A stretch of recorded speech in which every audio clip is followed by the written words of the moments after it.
And we continue with our last contribution today on stage, Bob. The last contribution is from Michael Marthaler. Michael Marthaler worked in the field of quantum computing since 2005 already, and he co-founded the company HQS Quantum Simulations in 2017, of which he is also the CEO. So I welcome Michael to the stage, Bob here. Michael, are you there? Yes, hi. Great, hi, welcome here. It's great to have you here. You're our last contribution on stage, Bob, but that has nothing to do with the value. To the contrary, I'm looking very much forward to the content of your talk, and I'm very excited to hear it. So please go ahead and give us your talk. Thank you. Yeah, so I will talk about the question, which applications will profit from a quantum computer? And I think you already heard a lot about applications, but actually the last talk here is going to be a tad more theoretical. So we take a step back and think about why would we think any application profits from a quantum computer? How would we quantify this in a bit of a broader sense? And for this, I want to start and discuss shortly a little bit generally, what do we expect to get from a quantum computer in terms of what type of advantage? And of course, it's supposed to be faster in some way or another than a normal computer. But let's quantify this a little bit. And let's be clear what generally, when we make this type of arguments, what we mean with that. And in general, what we say is that the scaling for some problems that we want to solve on the quantum computer is better than on existing computers. And scaling is expressed by this kind of plot here that I have on the right, you know, with these different lines here. And let me zoom in or make this bigger and then go through this line. So we have these three lines, orange, green, and magenta. And the orange and the green line are exponentially scaling problems. And scaling means here that, you know, you want to solve some type of problem on your computer, and you can make this problem bigger and bigger and bigger. And if you make it bigger, it will take you longer to solve it. So on the x-axis, we have the size of the problem.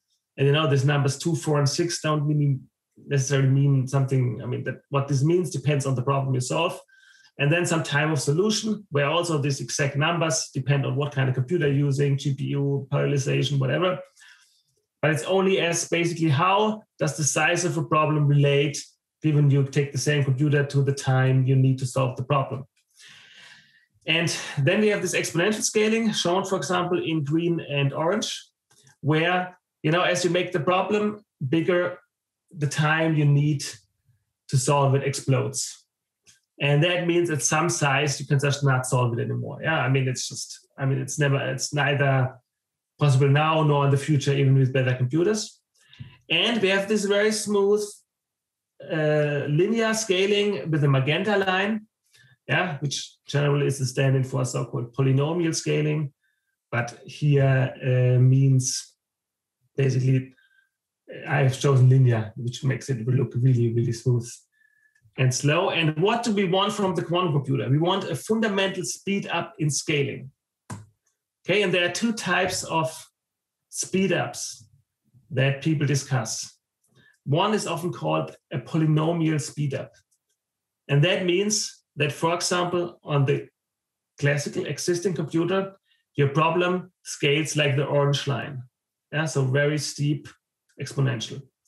And the polynomial speed up means, okay, if they have this sharp exponential on the normal computer, you can press down the exponential a little bit, but it's still exponential. Yeah, so you go from the orange to the green line, which can be of advantage, but it's still exponential on the quantum computer. This is a polynomial speedup.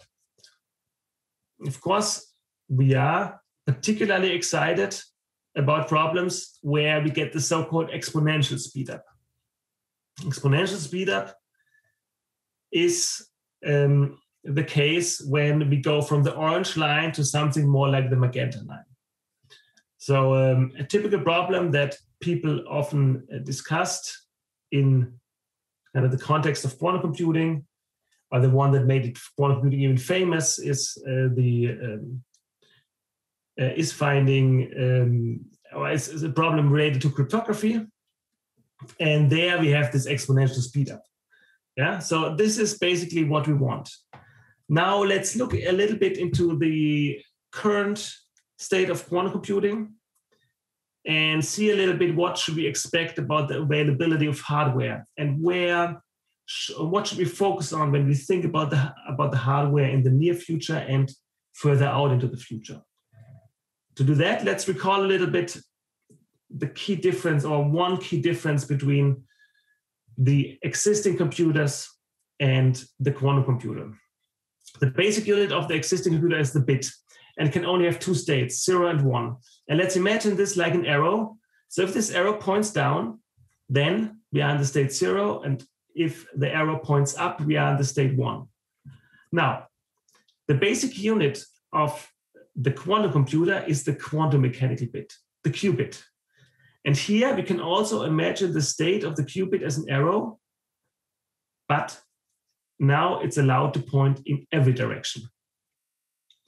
And on the level of a single bit and qubit, this is actually bad. And why is this bad? Imagine the bit, and your arrow is now supposed to point upwards, and you are in the state 1.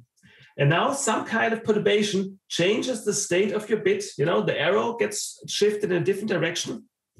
But you know, it doesn't matter. The arrow is still basically up, so it's still the state 1. And this is the fundamental stability against noise of digital electronics. And this is really awesome. Now, for the quantum mechanical bit, this is different. Now the arrow is supposed to be able to point in every direction, but any perturbation now changes the state of the quantum mechanical bit. And this is a fundamental reason why the quantum computer is sensitive to external perturbations and to errors in general. The power of the quantum computer comes when we think about many bits and many qubits. And this comes through the fact that this description of the arrow is in some sense a mathematical description of the quantum mechanical bit being the state 0 and 1 at the same time. And this becomes really awesome as we go to many bits. So if we take 4 bits on a normal computer, these 4 bits can still only hold a single 4-bit number. I mean, nothing else you can do. Yeah, it's one, like I wrote, 1001, or another 4-bit number, but that's it. Nothing more you can do. With 4 quantum mechanical bits, you can now be in all these possibilities at once, that all possible states that these bits can hold, these quantum mechanical bits. And this means 16 states for 4 qubits. And then you think about how this scales. 5 qubits, this means 32 states all at once. 6 qubits, 64 states, 128 states, and so on and so on. So this like scales really, really quickly. And if you have 50 qubits, you can hold a number of states at once that is insane. Yeah, and this is where the power of the quantum computer comes from. And of course, it sometimes can be actually difficult to use that feature, but for some cases, it has been found how to do it. Now, now we see, what the key problem with the quantum computer is that the single bit, we see that it's sensitive to errors, and we need many, many bits to make the quantum computer work really nice. Now, how do we solve this problem with the errors and the noise sensitivity? On a fundamental level, we know how to do it. And we know how to do it by using something that is called quantum error correction. And this means that you take many, many quantum mechanical bits that you have on a chip, so-called physical qubits, so actual real qubits that you have integrated on a chip, and you put them together and let them work together as a single effective logical qubit. And by creating this type of redundancy, you create a single error-free quantum mechanical bit. And in this picture, I basically have shown our logical qubit, the perfect one up here, is shown as just pointing up, but okay, that's just an artistic choice. It can now point in every direction, as it should. And this redundancy doesn't matter which direction you show, this works basically and makes it error-free. And the major point to know is that we need actually quite a few physical qubits to make a single logical qubit.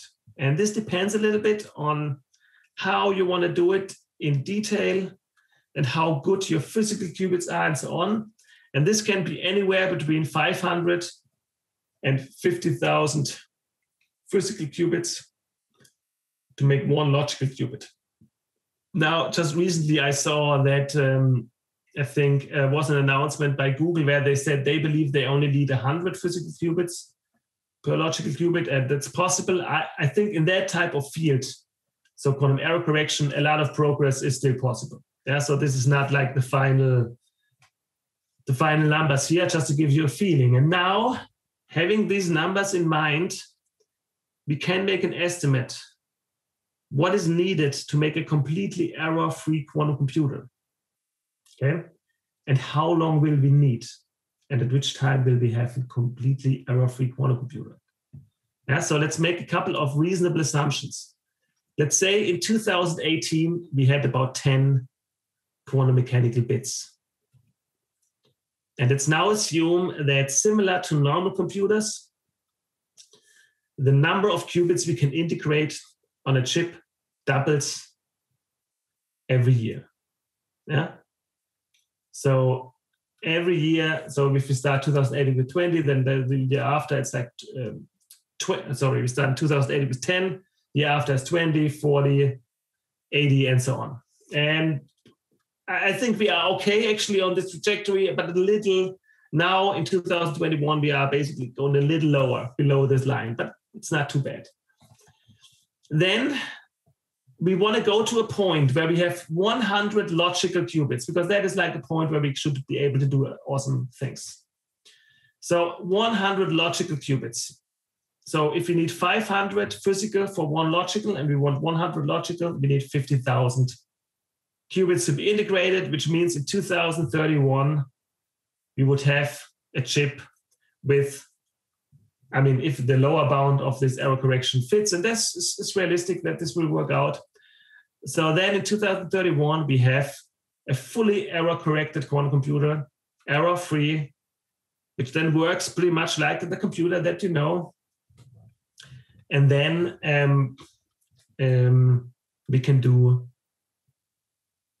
then we have 100 logical qubits. And now it's interesting to look into this time, and people have done this, when they think about fundamentally what could we do with the quantum computer. Like this fundamental question, if you try to answer it really rigorously, what algorithms could work and what kind of speed up could they achieve? This is in general always proven for error-free quantum computers. So we know basically starting 2031 and beyond, we can really apply this kind of strict mathematical rules about what's possible. And even if today we have to work with this kind of more error-prone, noisy quantum computers, this can still help us to direct what are we doing today, such that it really makes sense also in the future when it's error-free. And let's now look at these stricter statements we can make about scaling and how applications on the quantum computer can scale better than applications on a normal computer. And there are always three topics people discuss: optimization, machine learning, and quantum simulation. And I don't think I need to discuss optimization because probably it has been mentioned in this session already. Yeah? Optimization as a problem is, the typical type of problem is the traveling salesman problem. And at most, what we know about optimization problem in a strict fashion is that we can at most achieve polynomial speed up. Or let's say the other way around, the only thing that has been proven is that maybe you can achieve polynomial speed up. This is all we know about optimization on a strict level. For machine learning is a broad field, so I would need to go a little bit deeper to explain a little bit where you can get an exponential speed up, but some areas and some particular features of machine learning have been shown that exponential speed up is possible. And there is one topic that HQS works on, and comes, of course, the reason we do this comes, of course, from this type of analysis, where you use quantum computers to simulate quantum mechanical problems. And there we very obviously have clearly an exponential speedup. It's pretty obvious, and it has been proven for a long time and confirmed many times. And so for us, this is basically the motivation to say, okay, we know in the future there's going to be the exponential speedup. There are also other features of this kind of simulation questions that make us quite hopeful that even without error correction, so at the present time when we have to currently really focus on what can we actually do with the existing devices, given that every operation we do is up to some extent slightly wrong. Yeah. This is like the application which we feel could work even in the near term with existing devices. And let me now turn a little bit for the last minute or two that I have to this question of how simulation of quantum mechanical problem relates to the quantum computer on a very kind of, I mean, I don't want to go so deep, but just to give you a bit of a feeling. Yeah.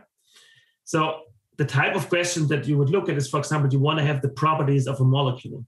And if you want to have the properties of a molecule, what you need to do is you fix the position of various atoms that make up the atom cores that make up the molecule. And then what you want to calculate is the energy of all the electrons that zip around these atom cores. And what you do is you start out and first make a rough estimate for so-called orbitals. These are trajectories that the, well, let's say probability clouds, if you want, yeah, but you can imagine it like a trajectory where the electron zips around these atoms. And then this orbital can have two possible states, namely an electron can be in the orbital or no electron can be in the orbital. Yeah, and now you take more and more of these orbitals and later try to solve, I mean, using this orbital basis, you try to solve the problem exactly. And let's now look at this. If we take not one orbital, but let's say 4, what are the possible states we need to keep track of? Well, it's 16 possible states. Yeah. So because there are 4 orbitals, in each of them, there can be an electron in the orbital or not, meaning there are 16 possible states. And I have written this in exactly the same form as I before wrote how 16 qubits look like.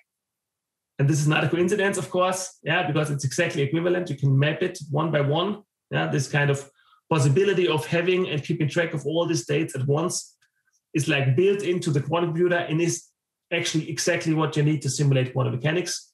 And the fact that this is so is, of course, also kind of obvious. Yeah, I mean, this is like the reason we build quantum computers in some sense. And so this is basically something we believe will work on a quantum computer, hopefully in the not too far future, in a productive fashion. And currently, actually, there are many other topics you can work on that will connect in the future the things you do to the quantum computer. And one thing that we always notice is that often the way people do solve various problems right now is not perfectly compatible to the way you would want to do it in the future with the quantum computer. So in the terms of quantum simulation, this means currently people use actually approximative methods that are really good, that partially would like to replace with the quantum computer, but partially not. And so actually one other topic we work on fully with normal computers is integrating high-end simulation method in like embedding this into like more approximative methods. Yeah, and this is something that can gain value already right now, but also work towards the quantum computer in the future, because then you know how in an actual workflow you would put in the quantum computer and how it would produce value for you.